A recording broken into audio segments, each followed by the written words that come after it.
Brilliant. Right. Let's share this stream and then I'll get into it.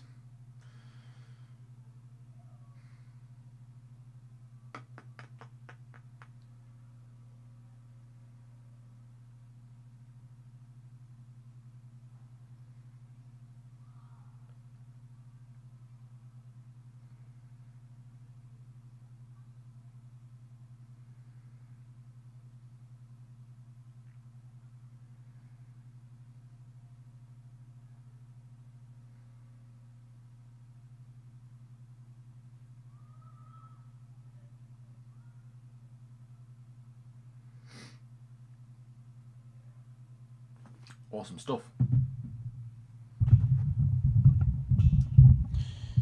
Get me bearings.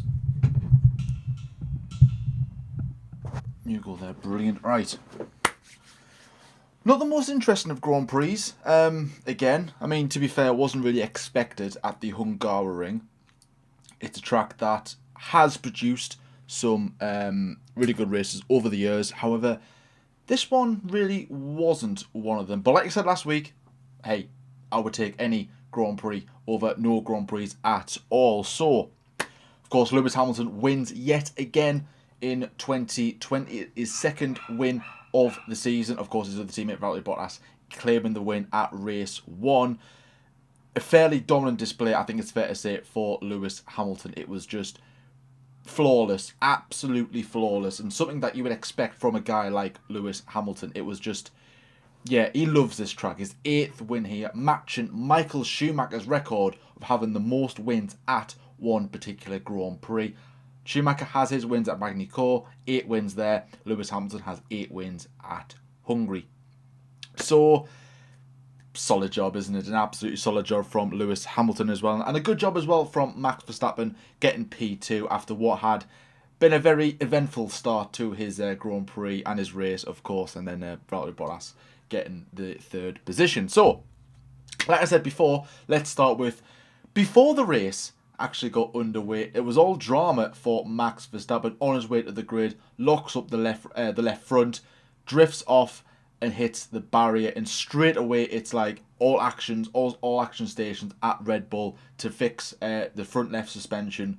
Front wing, not a problem whatsoever.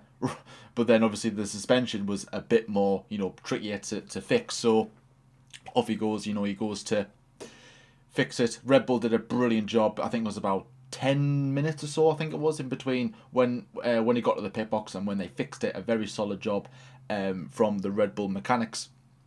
I mean, yeah, absolutely solid job. So the race gets underway, and straight away you have your first controversial moment. Valtteri Bottas jumps the start, and it was obvious to see the lights. They stayed on for a bit. Valtteri Bottas just jumps a bit, stops, lights go out, and then away Valtteri Bottas goes. I didn't see it originally. I didn't see it at the start. I just thought he had a really bad start until, the replays came back and seen how, how much he did jump the start. It was only a little bit, but I mean, still, it caused a lot of talk over on Twitter as well. I mean, I think I'll talk about that in a little bit. I'll just go through the races. So everyone started on the intermediate tyres. There was a bit of a rain shower just before the Grand Prix. In fact, I think that's the word of the day, rain.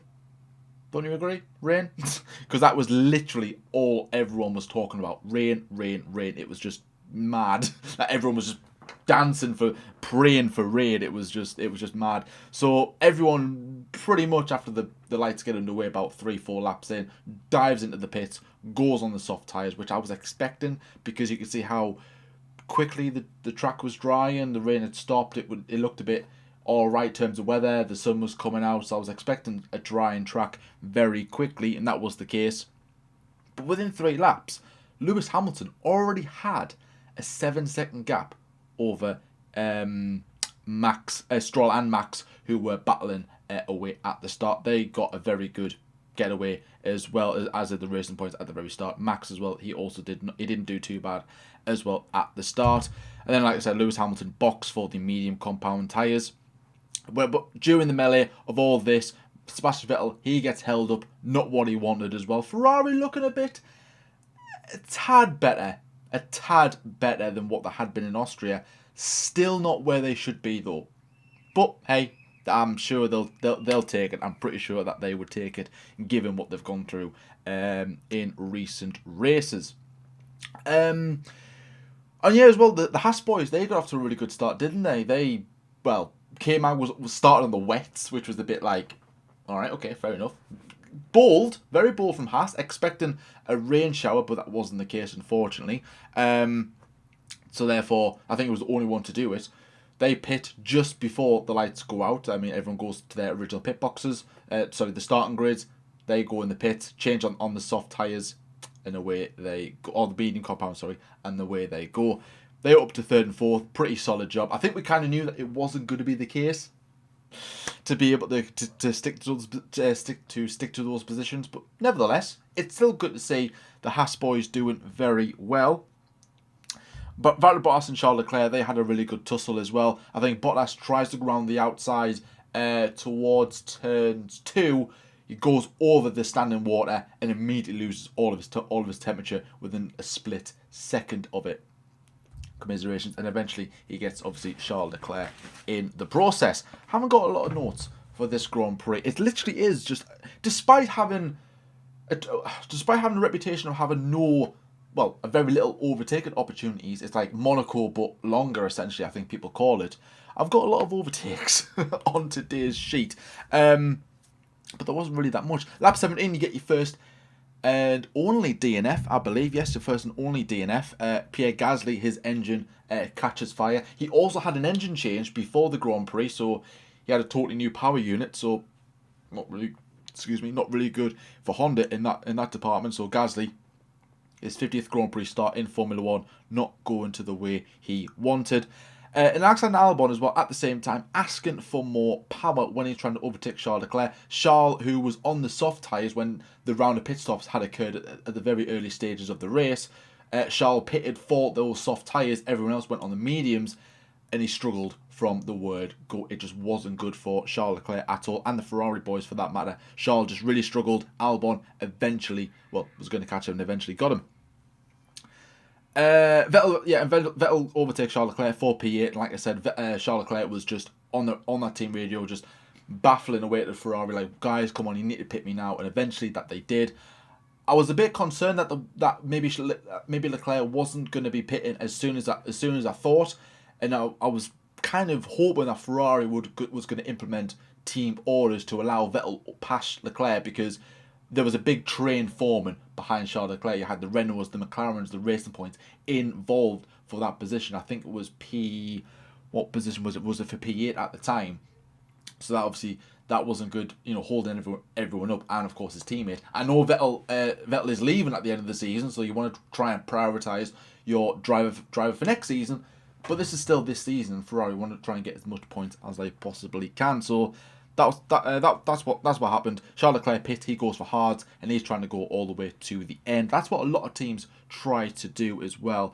As well, a couple more overtakes just to talk about. Albon eventually gets Romain Grosjean for P6. Very good late braking into turn 1.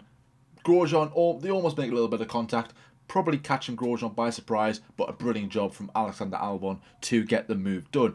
In a Red Bull that has not looked good at all this weekend. Verstappen has done absolutely brilliantly to get that car into P2, in the same way Charles Leclerc did at the first race when he got his Ferrari into P2. Now, I know there was a lot of retirements, but you still what I mean, like, the Red Bull car is a handful. It's all over the place. And Albon is just before, or about the same time Verstappen went into the barrier before the start of the Grand Prix, Alexander Albon was on the team radio complaining about the handling of their car, the RB16, for this year. And I think Red Bull, they need to sort something out. They need to do something with it, because you can tell how twitchy and how it looks quick, but like Max said, as soon as you absolutely put your foot to the floor, the rear just goes. You lose the back end and you're off the track, and that's not what Red Bull need. They want to have a car that's close to those Mercedes, which, to be fair, Mercedes are just on an absolutely another level at the moment.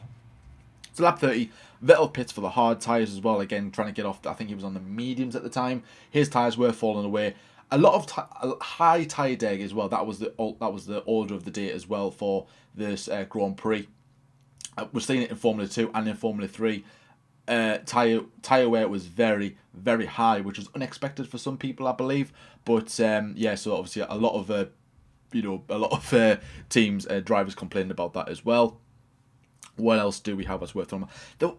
Because that's it though, like a lot of action at the start, and then it just literally just dipped off at the middle of the Grand Prix. It just wasn't really that good, if I'm totally honest. Again, a couple of drivers pitting in for hards.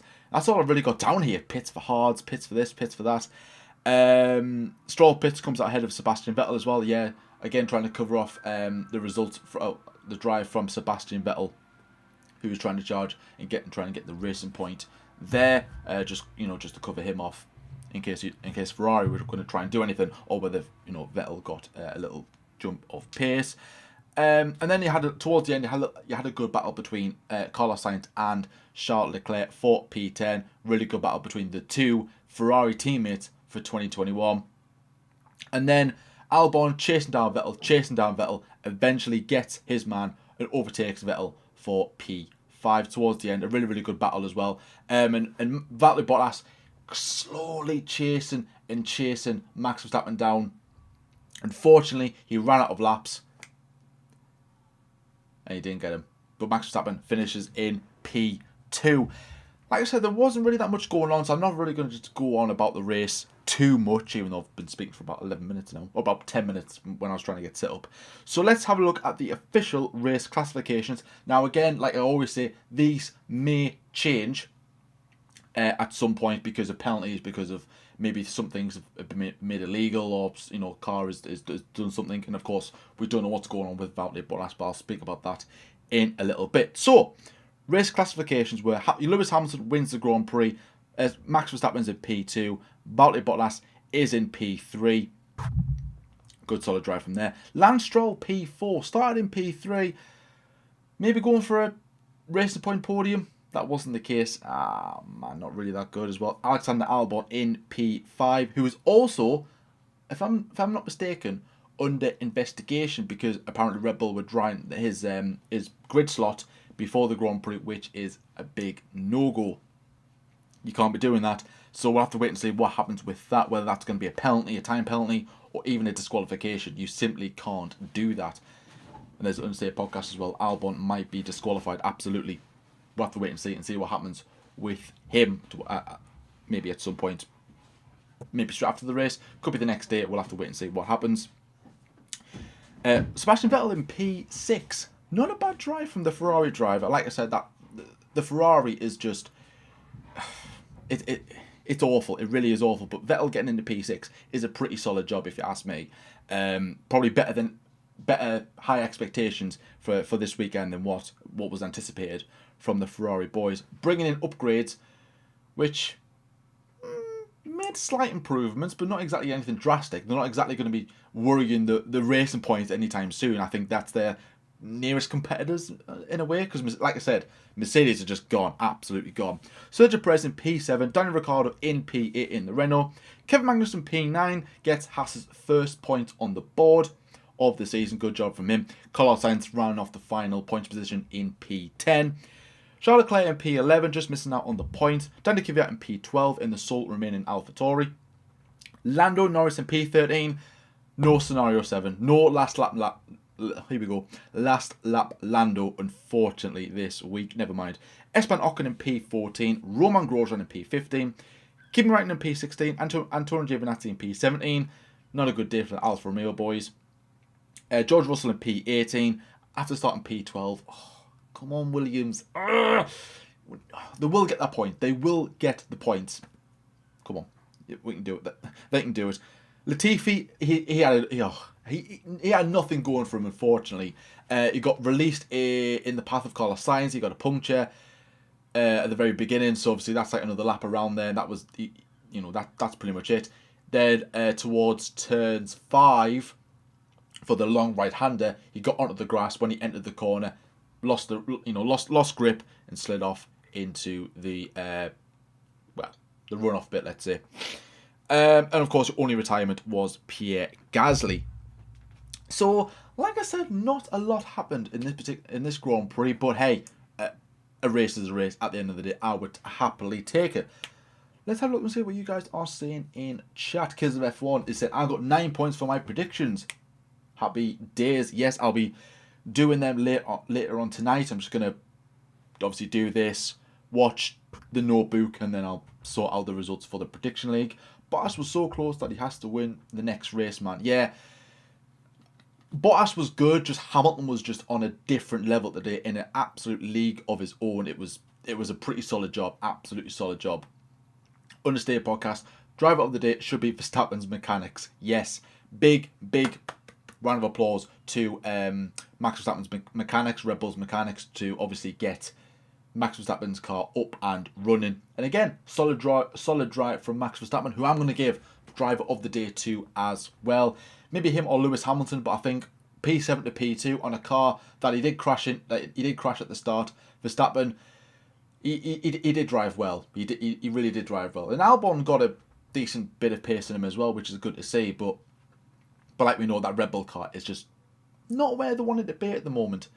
And normally, the Hungarian is a track that excels with the Red Bull chassis most of the time. Phenom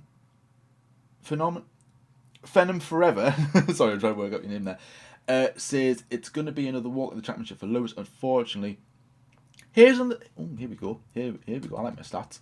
Here's another stat for you. I believe in 3 races we haven't seen one fight for the race lead. I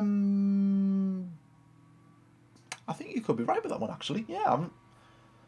Yeah, because Bottas cruised to race 1 because Hamilton had a dreadful race. Race 2, Hamilton was in a league of his own.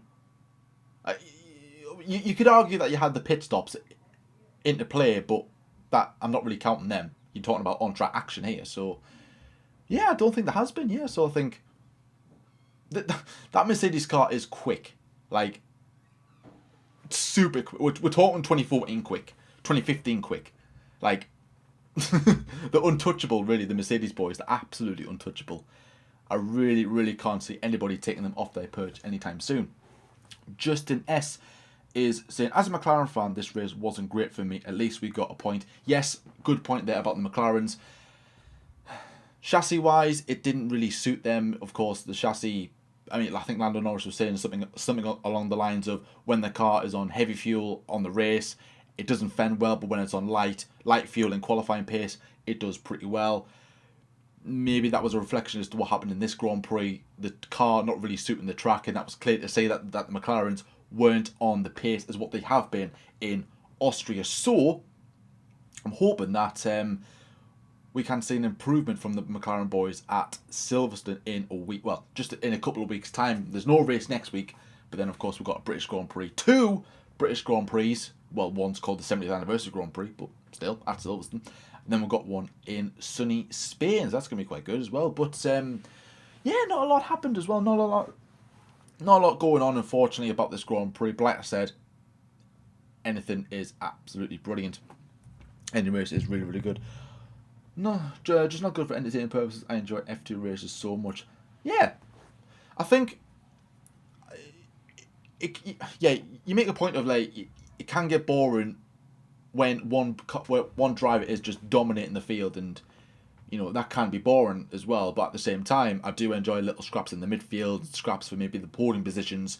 But yeah, I think it would be nicer if there was a closer battle at the start. For the first place. And like you said before about the whole, there's been no real battles for that first position, and will that continue? Probably. Going to Silverstone, a track that Lewis Hamilton loves. He's won here every year since 2014, apart from 2018. I think I'm right in that, am I? Yeah. Because Vettel won in 2018 and Hamilton's won every year since. Before and after 2014. Yeah. I had to think about that one. And yeah, Formula 2 as well. Formula 2 has been really good. I didn't catch yesterday's race, but I caught this morning's race. The battle between Giotto and Ilott. Giotto, he did a really good job as well, didn't he? Callum Ilott, commiserations, not getting the race win. But still, Formula 2 and Formula 3, excuse me, are producing some absolutely brilliant pieces of racing. But like I said, just because Hamilton's dominating, there hasn't been that much action in the past 2 Grand Prix, I'm still grateful that we are having Formula 1 still, in that it's better than nothing. You know what I mean? It's better than like having nothing. I'm just going to have a jump on social media and see if anything's been said about Alexander Albon, whether he's what's going down, what's being said.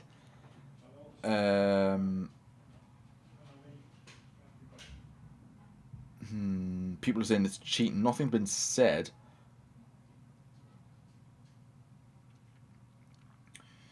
Yeah, 2 races. No, he's going to probably win both. And there's Spain as well. Yeah, I can probably see him dominating Silverstone. And Spain, maybe similar to what we've seen today, because Spain's more of a chassis circuit than it is a power circuit. So maybe you could see another dominant display from Lewis Hamilton. Nothing's been said about Alexander Albon yet. Just people are saying that Ted Kravitz has said that the penalty could range from 10 seconds to a disqualification, which is, big. So I'm not too sure. While I'm looking for something, let me know your opinion, guys, about the Valtteri Bottas jump start. Do you think he should have been penalised for that? Because we have seen it before, but at the same time, cast your mind back to Japan last year. Vettel did the same thing. Vettel jumped, stopped, and then went off again. And then we were like, hang on a minute, you jumped the start. Apparently, there are sensors within the grid so that it's got a range of like the tyre, and if it leaves, and obviously if it leaves the sensor before the lights go out, it'll send a thing to the FIA and go, this guy's jump started. But I heard something where if you can like pull away, like move then stop before the tyre leaves the sensor, and it's not a penalty. So if the FIA don't get anything from that, then in their eyes it's not a penalty. But like Martin Brundle was stating, he jumped the start. So it was blatantly obvious to see. Yeah,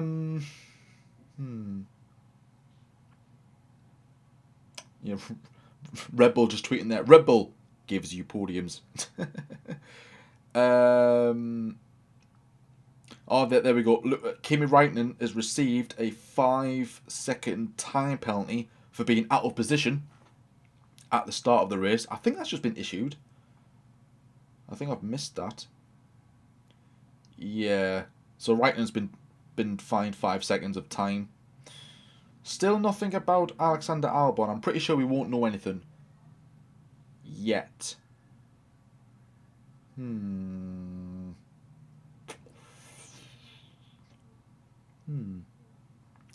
Yeah, nothing. Yeah, and as well, that weird fan camera that we all seen as well on the side of the track, which is a nice little touch for for those that can't make can't go to the Grand Prix.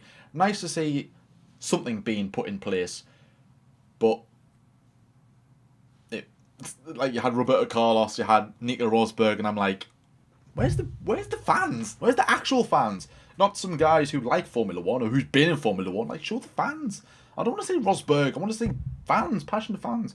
I mean, GG to that guy who drank milk as well while supporting Lando Norris. I mean, yeah, come on. Remember when non-Mercedes could win a Grand Prix? Hey, Philpott, they were the days. They were the days. Just remember the Red Bull dominant days. Yeah. Right, it's just really the same now, isn't it? Yeah, because I swear his tyres went past the box and then he went. Yeah.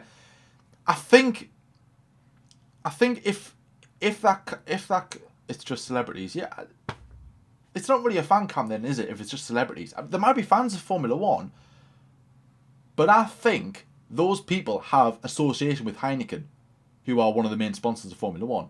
I'm pretty sure I've seen Roberto Carlos in Heineken adverts. Obviously, Nico Rosberg is part of Heineken. He's like some sort of like ambassador or something.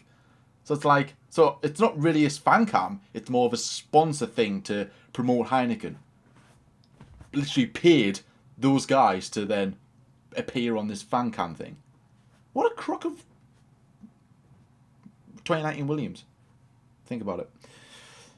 Yeah, so I think if Bottas was worthy of a penalty, I think he would have got it, unless they're going to be looking into it after the race, and we might hear something again. So we'll just have to wait and see what happens with that. But who, before I go as well, before I wrap it all up, who would be your driver of the day, guys? Who's going to be your driver of the day?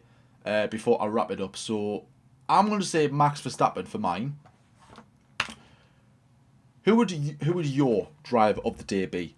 And I'll have a quick look to see if anything else has been said on social media, because things can rapidly increase.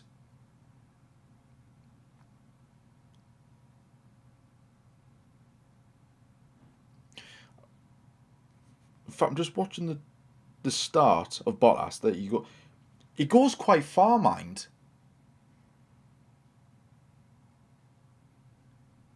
Yeah. It's very close. Yeah, again, I'm not an expert in that department, so I'm not gonna exactly give my proper analysis as well, because but it looked like he did go quite far out, a lot further than what I actually originally thought. So, but like I said, if the FIA, if the stewards didn't pick up anything from the sensor, then they're not going to warrant a penalty. But they might have to go back to human. What is it like? Judgment, I think it is. What are you guys saying? There's Phil puts in Formula JT. No. I mean, if Maldonado win a race, exactly that. Vettel is Phenom forever again. That's his driver of the day. Justin S says Verstappen or Ricciardo, I guess. Yeah, good race from Daniel Ricciardo. That Renault not looking too bad. Verstappen as well. He had a really good Grand Prix. That car is so bad, and he did well in that car. That's what I'm saying. I think Ferrari had a really strong weekend, like a strong race, I would say. Nothing, like I said, nothing to exactly push them exactly forward towards the grid, towards the front, but still, though, it's progress, and that's what Ferrari need. So let's see how they get on at Silverstone. My guess is not that well, because Silverstone is more about power than it is about chassis. So they really should have maximised as much as they could when they were at this particular track, because this is more chassis rather than power. Nishi says Stroll had a good race. Stroll did have a good race and out-qualified Checo and beat Checo. So again, those Perez out rumours, well, Perez leaving Aston Martin next season for Sebastian Vettel, they're not going to die down anytime soon, and it's just going to spice up the argument, isn't it? So, I mean, we had ours on the F1 Debate Show yesterday. So if you haven't already, go and check it out. We had a really good back and forth debate, me and Lyle, about Sergio Perez possibly leaving Racing Point, or Aston Martin, as they'll be called next season, to make way for Sebastian Vettel and not Lance Stroll. You know, what do we think about that? What are we saying about that? What's our feelings and opinions towards Lance Stroll possibly staying and Sergio Perez leaving the team to make way for Sebastian Vettel? Really, really good debate. Really, really enjoyed it as well. And before I go as well, if you're new around here, then please drop the stream a like and a subscribe to the channel. That would be absolutely awesome if you could do that. It really does support the channel, the likes, the subs, of course the comments. Love hearing your guys' opinions as well, so it's going to be good. Really, really, I'm enjoying it. So yeah, please drop a like and a subscribe if you're new to the channel. I don't know how long it'll be. I don't know how long it'll be until we hear Albon out. I mean, people are already saying it. People are already saying it after race number 2, which I'm like, really? The second race of the season, really? Never mind. I mean, of course, Albon needs to improve, but at the same time, you're going up against Max Verstappen. It's not an easy task for anybody, and the car is really bad handling wise. So, but at the same time, Max did the best he could with what he had, and Albon probably does need to do a bit more. But for me, Albon is still quite young, still got a lot more of experience. He needs to get to improve himself. So we'll have to wait and see about that. I like it when Lando was battling Leclerc.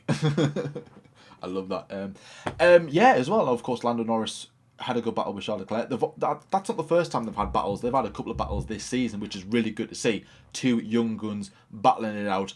Possibly we could see that in the future at the front of the grid for race wins. Hoping that Lando Norris can do that with McLaren Mercedes for next season. Can't wait for that. Yesterday's F2 feature race and today's sprint race was awesome. Yes, Robert Schwartzman won the feature race yesterday. Brilliant from Robert Schwartzman. I'm a big fan of his. So happy day for me. And Luca Giotto, he won today's race as well, which is again awesome. Really good battle between him and Ilott.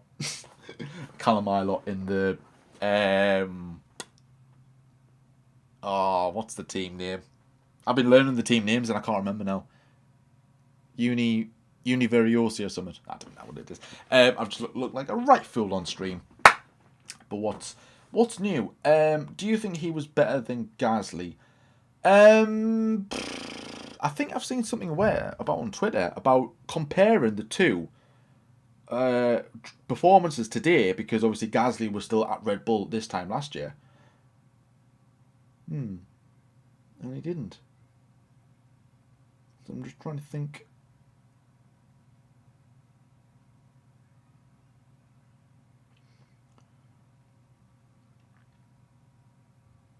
Can't see anything about it, but I'm pretty sure they were saying that, like,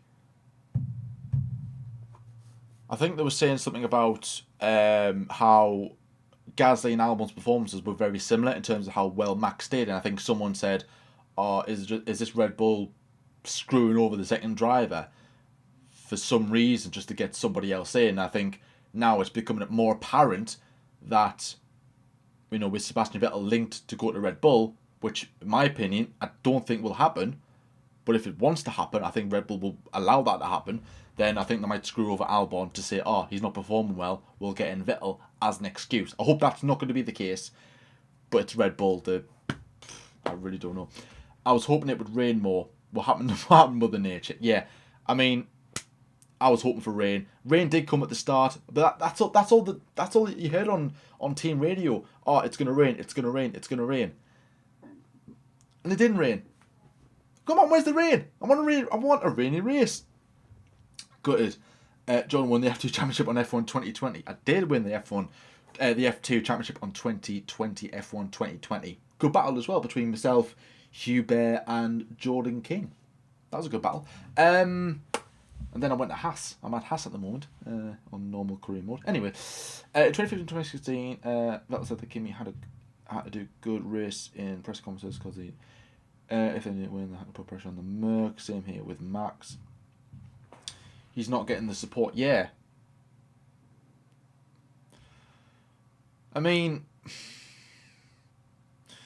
of course, Red Bull want their second driver to do well, because at the end of the day, like, especially now, points are more important than ever, because you don't know how long the season is going to be. So every point is critical. You know, this could be the season. These 10 races, it could be longer. Who knows? It could be shorter if one of them gets taken off for whatever reason. That's the thing. So we'll have to wait and see. But yeah, I think Red Bull. The best thing to do, I think. Was it, who said this? I think Joe from the F1 Club. He said this on one of our comments on the last debate show. He was saying, or on the agree or disagree, he was saying that I think he wants to see Red Bull tie down Albon for 21 to release, just to, you know, get that pressure off his shoulders, just so he knows he's got a drive for next year, and maybe we could see a better performance from Albon. I think being at Red Bull is it's not a nice place to be at times, especially if you're like a second driver. It doesn't seem to be a really good place to be. Yeah, it could happen no matter how many times you say Vettel isn't coming. They say Vettel isn't coming. It's still possible no matter what. Yeah, this is the team that said, "Oh, we're not dropping Gasly at all," and then a few days later, they drop Gasly.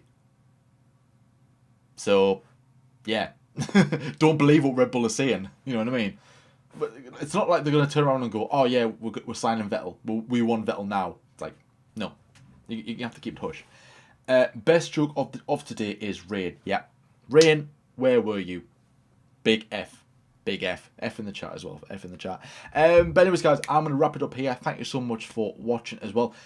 And before I go, I just want to leave with this little message because there's been a lot of trouble being caused online as well about certain, not just one in particular, but a couple of F1 journalists sending inappropriate messages to female fans of the sport or female journalists as well. Some 17, 18 years old, some 15 years old, and it's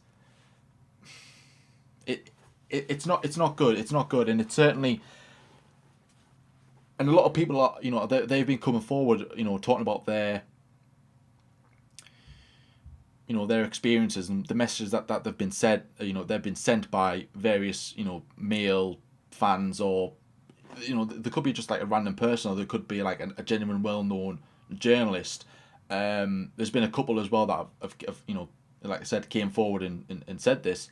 And obviously it's great to see so many people coming forward, being brave enough to talk about and go through this situation again, which obviously all I can do is just applaud everybody. And, if you are somehow watching this and you were a victim to one of these people sending inappropriate messages and you didn't feel comfortable about it, then of course, don't feel pressured into coming forward if you aren't ready, but just think that you do want to expose these people to stop them from doing it again. Because I think, even though it's been a very dark couple of days, and it will continue to be a dark days on the F1 community, I do think that it is good to see like a lot of light being shed on this.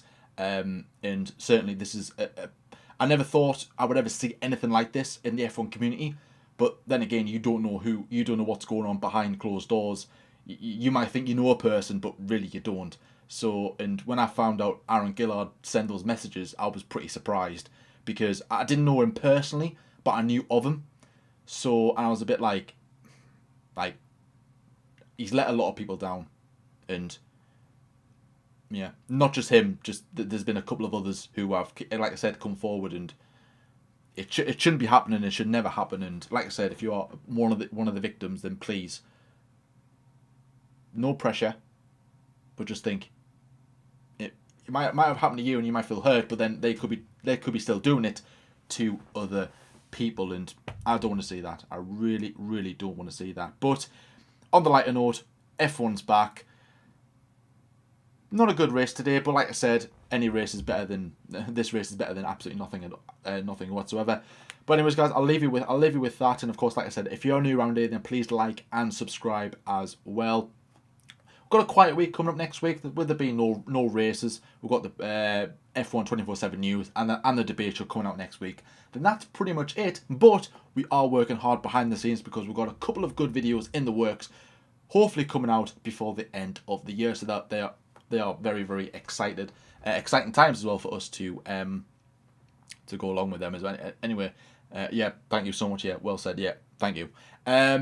Yeah, cheers for that. So anyways, guys, thank you so much for watching. Like I said, please like and subscribe if you're new around here. Watch what you're doing. Stay safe as always, and let's hope that we do see a brighter F1 community now compared to the one that we have seen in the past couple of days. But anyways, guys, thank you so much for watching. Watch what you're doing. Stay safe as always, and until next time, I'll see you later. Bye bye.